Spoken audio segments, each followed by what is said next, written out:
राहुल गांधी ने मोदी को सीधा चुनौती, 200 सांसद एक साथ आए, 16 पार्टियां, भारतीय जनता पार्टी चारों खाने चित, इस्तीफा तय। भारत के अंदर विपक्ष पार्टी एक साथ होकर के प्रधानमंत्री मोदी के खिलाफ पूरे मोर्चा खोल दिया है और इंडिया गठबंधन की बैठक ने भारतीय जनता पार्टी के अंदर बेचैनी ला दिया है। दरअसल कल इंडिया गठबंधन की तरफ से एक बैठक होती है जिसमें 16 पार्टियां एक साथ आते हैं और नेता प्रतिपक्ष राहुल गांधी के नेतृत्व में उन 200 विधायक के एक मोर्चा तैयार होता है और उस मोर्चे में प्रधानमंत्री मोदी के खिलाफ एक मोर्चा खोला गया है। दरअसल जब पहलगाम में हमले हुए और 28 पर्यटकों की जान चली गई, उसके बाद जो राजनीतिकरण हुआ और ऑपरेशन सिंदूर चला, उस पूरी तरह से प्रधानमंत्री मोदी खामोश रहे और अमेरिका से डोनाल्ड ट्रंप ने सीज फायर का ऐलान कर दिया, जिसकी आस पूरी देश को था कि पाकिस्तान को धूल चटाएंगे, उनको सबक सिखाएंगे, लेकिन ऐसा हुआ नहीं। तो राहुल गांधी ने ट्वीट करके वीडियो के माध्यम से भारतीय जनता पार्टी को, मोदी सरकार को यह कहा कि विशेष सत्र बुलाया जाए, लेकिन इस पर भारतीय जनता पार्टी पूरी तरह से खामोश रहे और अब तक खामोश रहे। ऐसा नहीं है कि प्रधानमंत्री मोदी नहीं बोलते हैं, वो राजनीतिक रैलियां कर रहे हैं, ऑपरेशन सिंदूर को राजनीतिकरण कर रहे हैं, वो जनसभाएं कर रहे हैं, लेकिन इस पर कोई चर्चा नहीं है। इसलिए कल इंडिया गठबंधन, जिसको महागठबंधन के तौर पर जाना जाता है, इन्होंने 16 पार्टियों के साथ बैठक की और उस बैठक में 200 सांसदों के एक चिट्ठी जारी हुआ जो प्रधानमंत्री मोदी के नाम से गया। इस चिट्ठी में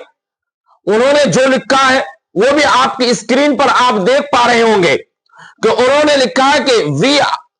the leader of India, India के जो गठबंधन है इनमें सभी सीनियर लीडर है, 200 सांसद है और उनकी जो लब्बो लिबाब है, उन लब्बो लिबाब में सीधा तौर पर सरकार को चुनौती दे डाली है। और उसमें बड़े बड़े नेताओं में राहुल गांधी जो कांग्रेस से है और पूरे देश के एलओपी यानी नेता प्रतिपक्ष है, उसके अलावा अभिषेक यादव एसपी से आते हैं, अभिषेक बनर्जी बंगाल से, उनके अलावा और भी आप देख रहे होंगे कि बड़े बड़े अविनाश गारपत सरवंत, अभय कुमार सिन्हा आरजेडी, प्रियंका गांधी वाड्रा, ये सारे लोग एक साथ में आए और 16 पार्टियां, उनमें से आरजेडी, तृणमूल कांग्रेस, संजय राउत, यानी जितने भी विपक्ष नेता हैं वो सारे के सारे एक साथ आकर के प्रधानमंत्री मोदी के खिलाफ एक मोर्चा खोल दिया और इस मोर्चा में उनको घिर गई पूरी तरह से और कहा कि विशेष सत्र बुलाया जाए। और पूरी देश की जो आस है, पूरी देश जो डाउट में है कि ऑपरेशन सिंदूर के बाद हुआ क्यों, ऑपरेशन सिंदूर होने का असल में मकसद क्या था और डोनाल्ड ट्रंप ने सीज फायर का ऐलान क्यों किया। इन सारे मुद्दों को लेकर के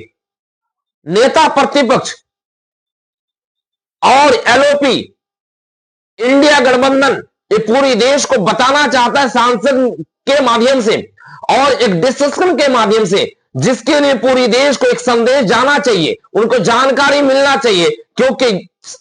140 करोड़ जनता पूरी तौर पर यह जानने की ख्वाहिशमंद है और यह जानना उनका अधिकार है कि आखिर ये सारे चीजें हुई 22 मई के बाद और 22 अप्रैल के बाद 10 मई तक, इन सारे बीच में जो एक ड्रामा चला है और इन ड्रामे में अमेरिका के साथ ये ड्रामा पूरी तरह से खत्म हो गया और इस खत्म को और इसके एंड को पूरी तरह से देश जानने की कोशिश में है, जिसके लिए नेता प्रतिपक्ष और विपक्ष नेता 200 सांसदों के साथ एक बैठक करके प्रधानमंत्री मोदी के खिलाफ मोर्चा जो तैयार किया है, इस मोर्चा में भारतीय जनता पार्टी और मोदी सरकार बुरी तरह से घिर चुकी है। तो फिलहाल इस खबर में इतना ही।